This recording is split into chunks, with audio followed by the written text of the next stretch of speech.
Estudar o caminho do caminho, a verdade, a realidade, o assim como é. De Buda, o ser que desperta, que está vivo, inteiro, presente em cada instante. É estudar a si, mas é estudar esse grande eu. Não é ouzinho pequeno, que reclama, que resmunga, que fala mal dos outros, que se compara, que julga o tempo todo. Esse nós esquecemos. Esse nós deixamos de lado. Esse nós não damos importância. Ele existe, ele está aí. Eu que fico ofendido, eu que fico bravo. Vindo de uma outra direção, do professor Karnal, que é um professor de história, um filósofo, que não é budista, o que ele diz? Que se você conhece a si mesmo, você não é ofendido por nada ou por ninguém, porque você sabe quem você é. Não tem nada que magoe. Você apenas percebe que aquela pessoa não me entendeu, essa pessoa não está me compreendendo. Tenho que usar meios hábeis para que ela me compreenda, e se ela não me compreender no final, bom, eu tentei o melhor que eu pude, né? Mas você não se transforma porque o outro acha que você é incapaz, porque o outro acha que você não presta. Você não vira uma porcaria por causa disso. Você sabe quem você é. Você tem consciência de si, das suas qualidades, das suas falhas. Percebe a diferença?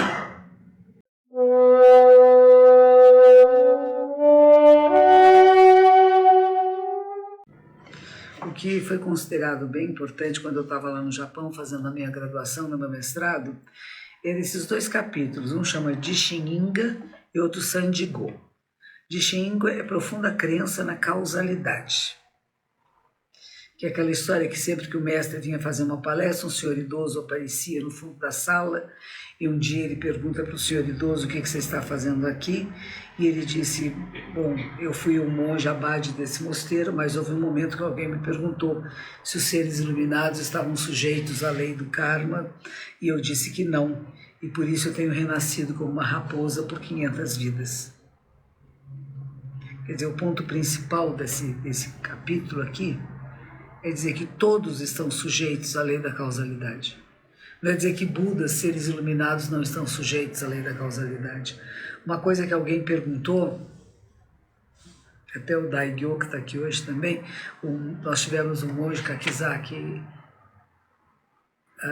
Koriuroshi, que veio do Japão e fez uma palestra para nós no sábado de manhã, foi muito interessante, muito boa, e que perguntou sobre a raiva, como é que você lida com a raiva, quando você fica raivoso, quando alguém está com raiva perto de você, que contagia, né? Então não é dizer que você nunca vai sentir raiva e indignação na sua vida, que isso?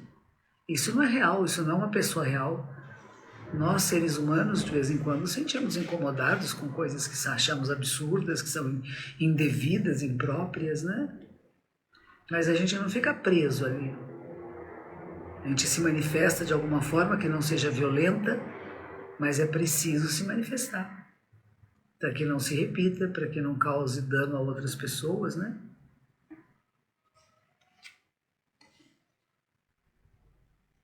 Hoje eu fiz um podcast com a Luciana Gimenez, e ela disse que ela gostava muito do Dalai Lama, até que ela esteve com ele num evento que ele veio aqui para o Brasil, e que ele estava dando uma bronca muito severa na sua tradutora, e que ela achou que ele estava falando com muita grosseria, e que desde então ela deixou de segui-lo, porque achou que ele foi muito rude.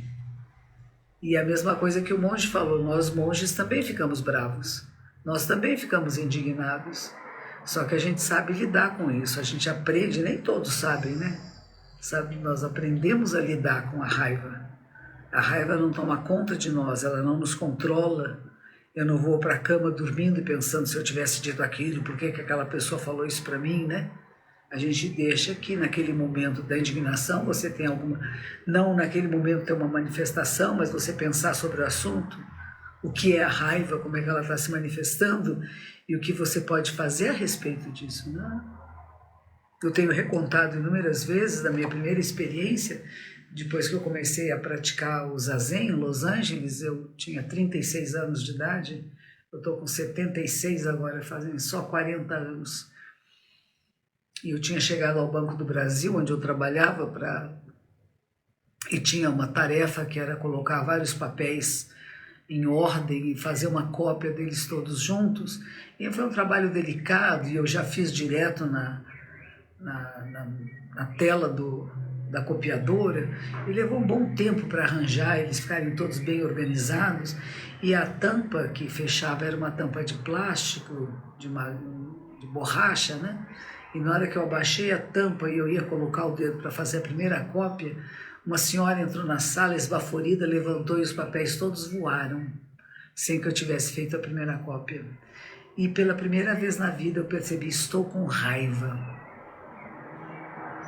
Mas não era uma raiva que eu pudesse gritar, xingar, falar alguma coisa, nem que eu pudesse engolir. Mas o que eu fui treinada em Los Angeles é a você sentir a raiva, reconhecer, nomear, isto é raiva. No Japão a gente fala hara otatsu, a barriga fica em pé. Você fica... Você não faz isto, mas você sente por dentro. Sua respiração fica alterada, sua musculatura fica tensa, né? É a primeira vez na vida que eu percebi isto, porque a gente percebe a raiva antes ou depois. Tá me irritando. E aí você tem uma crise de raiva. Ou fiquei com raiva, xinguei, briguei, falei. Não é? Mas a gente quase nunca pega o momento exato, que é apenas a raiva, sem nada mais do que isso. E esse é o momento da transformação. Porque aí você transforma. Eu não briguei com essa senhora que entrou, não fiquei de cara feia com os outros funcionários do banco, mas eu percebi, estou com raiva.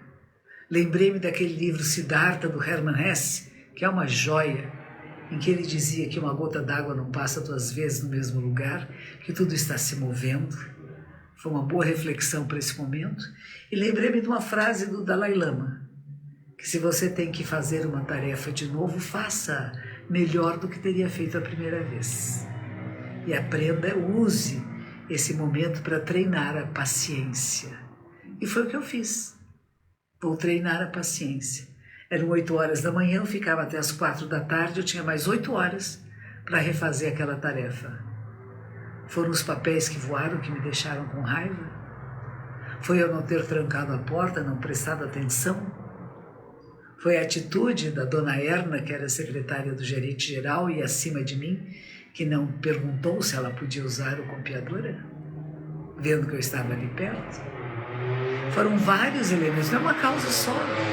São todas elas misturadas. E não é importante saber qual foi a causa. Não é essa a função do Zen.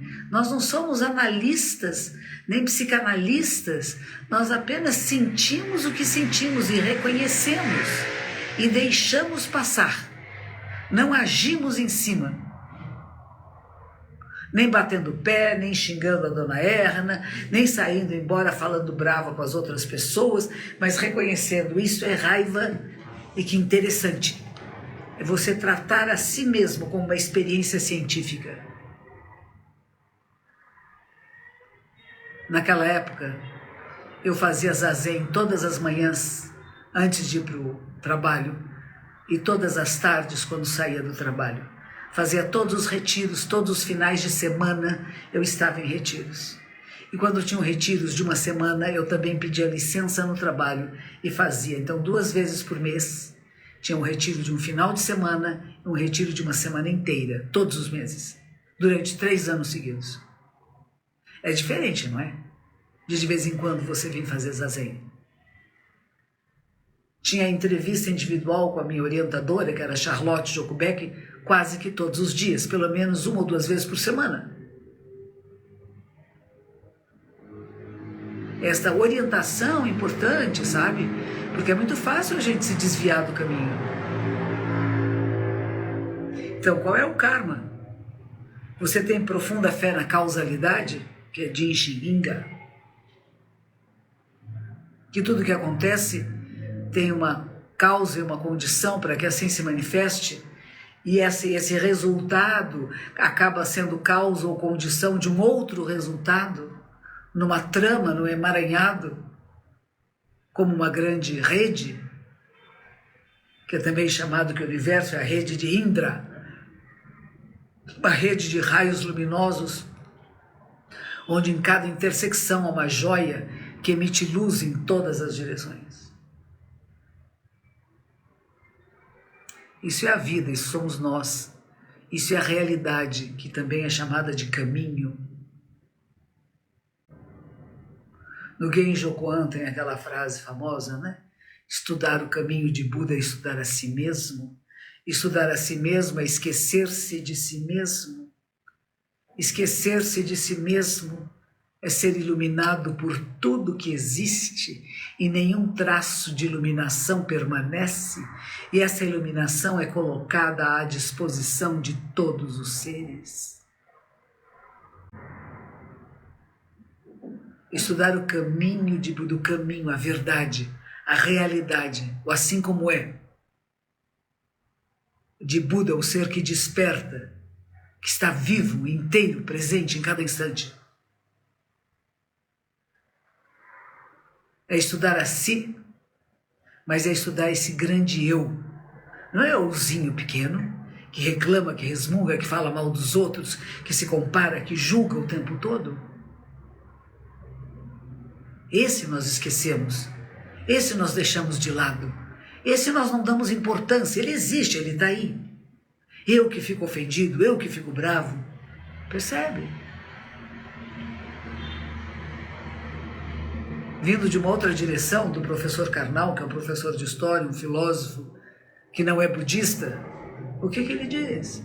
Que se você conhece a si mesmo, você não é ofendido por nada ou por ninguém, porque você sabe quem você é. Não tem nada que magoe. Você apenas percebe que aquela pessoa não me entendeu, essa pessoa não está me compreendendo. Tenho que usar meios hábeis para que ela me compreenda, e se ela não me compreender no final, bom, eu tentei o melhor que eu pude, né? Mas você não se transforma porque o outro acha que você é incapaz, porque o outro acha que você não presta. Você não vira uma porcaria por causa disso. Você sabe quem você é. Você tem consciência de si, das suas qualidades, das suas falhas. Percebe a diferença? Então, por que fiquei com raiva, fiquei indignado? Por quê? Vejo injustiças sociais, claro. É indignante, né? A gente está vendo tantas pessoas na rua agora, né? Com fome, magros, viciados em drogas, cobertos com esses dias quentes, com cobertores na cabeça. Um completo desarranjo desse organismo vivo, né?